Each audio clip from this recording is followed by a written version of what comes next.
What's up, folks? I'm Private Hudson, and this is Tiny Rails. It's in early access on Steam right now, and to be blunt, it has absolutely no reason to belong on this platform. If I had known this was a mobile port of a free-to-play game, I would have never bought it. I purchased this at the end of August for $10 after watching a YouTube video, and the game looked kind of interesting, and at the start, it kind of was, but then after the 2-hour Steam refund policy ends, you realize what this game truly is. You know those shitty games that play by themselves? Sometimes you tap on stuff or click on stuff to make money, and then use that money to buy things that generate money passively? Yeah, this is one of those quote-unquote games. It's an idle clicker game, and boy is it horrible. How this game has very positive reviews is beyond me. And how the developer has the audacity to charge $10 for this? That just baffles me. Most of these games are free, including ones on PC like Adventure Capitalist, or if you're into hentai, there's that Sakura clicker, but this is $10. And why is this listed under simulation? Now, I'm not pissed off about losing 10 bucks, that's just chump change. I'm pissed off because the store description is a flat out lie. It talks about how you manage your own train company and build it up from the bottom to the top to become the ultimate tycoon, how you deliver cargo and passengers, and so on and so forth. It makes it sound like it's a Stardew Valley-esque simplified railroad management sim. And the Stardew Valley influence is pretty obvious, not just from the art style, but from the introduction as well, as your grandfather is the one who gives you this train company, and so on and so forth. But in reality, it's just an idle clicker game. There is no managing. You don't hire any staff. 3 chumps just run into you and decide to work for you. You don't even really pay them unless you decide to use their passive skill, which, aside from the mechanics who increases your train speed, the rest are worthless. Cargo is invisible and has no effect on the weight of the train. Passengers are invisible too, aside from a very small list of randomized names and portraits, most which have to do with memes of Beavis and Butthead, Donald Trump, and Gabe Newell. These jokes are pretty immature to begin with, but seeing them over and over and over again is just irritating. You never even get to see the actual passengers, you just see memes with text bubbles like Donald Trump saying "sad" to Obama or Hillary over train cars, but these interactions serve no purpose and do absolutely nothing. Like I said in the beginning, it starts out pretty fun. There are lots of quests that are easy to complete, there's a lot of dialogue, and progression is very quick. Regions look different and larger cities have their own landmarks that you can take a screenshot of.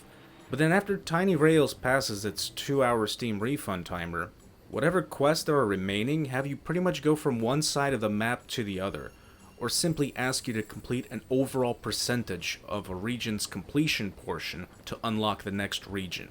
Meaning, you need to visit every station, transport 1,000 people, buy stations, upgrade stations, and sell specific cargo. Each city has a certain cargo demand, which most of the time is not available in the same region. So you have to go all the way back to the previous one to get that cargo, then come back all the way to this one to sell that cargo to one specific fucking city. You start out in East USA, which is fun, and as you keep playing and you see that you've only completed 2% of the story, you're wondering to yourself how much more there is to it, especially once you take a look at the world map, and has most of the continents already in there, and you get excited. Once you unlock South USA, that's when it all goes to shit. You realize it's just a fucking shitty clicker. The 25% completion took quite a bit of time for me to accomplish.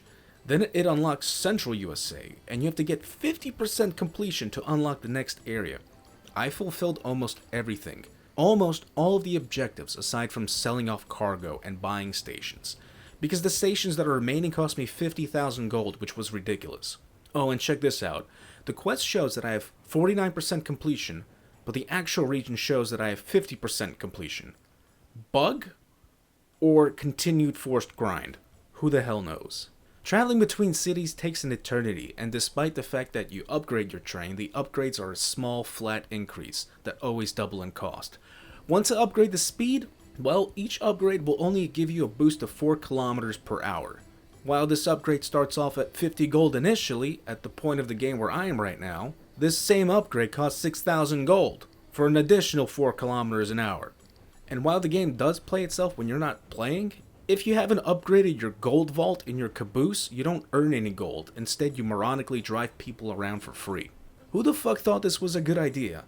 Why is it that the restaurants that I have on the train, whenever I click on them, they give me gold immediately, but the passengers who buy the ticket, their gold is stored in the vault that can only be placed on the end of the train? That's right. You can have trains that have 18 cars. 18 fucking cars. But each time you want to get that money, so you have to scroll all the way to the fucking end and click on the fucking caboose. The whole UI is terrible. Take a look at me here trying to buy and sell stuff. When I click on an item, it doesn't register.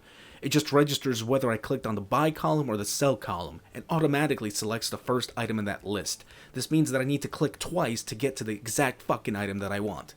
Buying new cars for the train isn't even fun. I read that on mobile, the new cars you get are actually random, but on PC, you get the same cars every single time. This kills what little curiosity that there may have been. Not only that, but the cars are shit. They're far too goofy, and some are even overpowered. I'm using a toy car engine in Caboose right now, which maxes out the entertainment stat of the train. Why should I have any reason to switch to any other engine?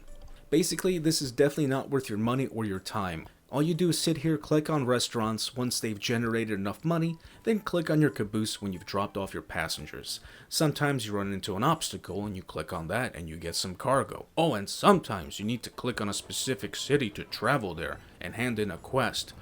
Oh, and sometimes you need to click on the maintenance section to repair and mop your train cars. But if it's raining, the rain somehow mops the train cars clean all by itself. Interesting logic. You're probably asking why I put so much time to this. To be honest, this was running on a second monitor most of the time while I was watching YouTube or Twitch. I put very little effort into this game. Oh, and it's full of bugs. Adjusting the sound volume has a permanent engine play in the background until you go back to the main menu and then reload your save. $10? Very positive Steam reviews? Has the whole world gone acoustic?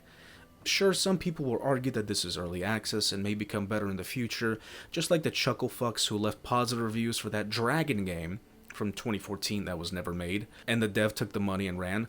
Just like that zombie game, The Dead Linger, that had a $160,000 successful Kickstarter campaign, and hundreds of thousands of additional sales on Steam that also took the money and ran.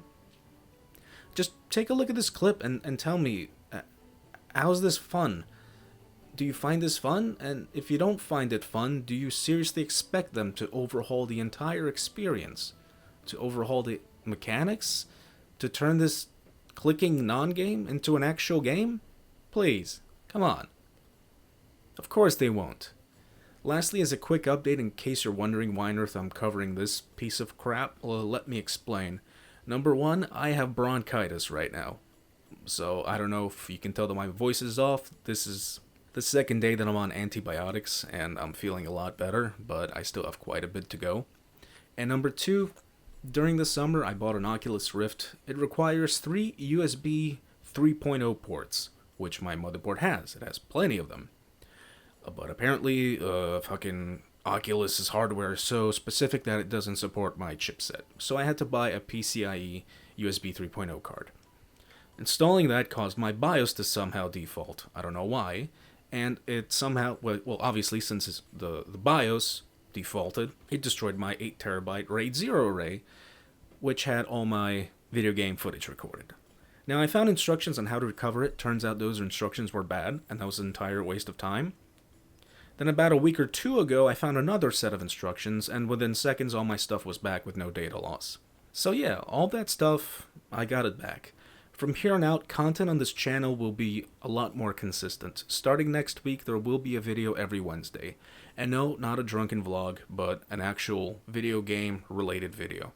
I'll try to get a second video posted on Sundays, as I'm leaving work early on those days now. No guarantees, but I do have to get rid of these 8TB in a creative manner and not a destructive one. So, make sure you subscribe to the channel and keep an eye out for new content. See ya.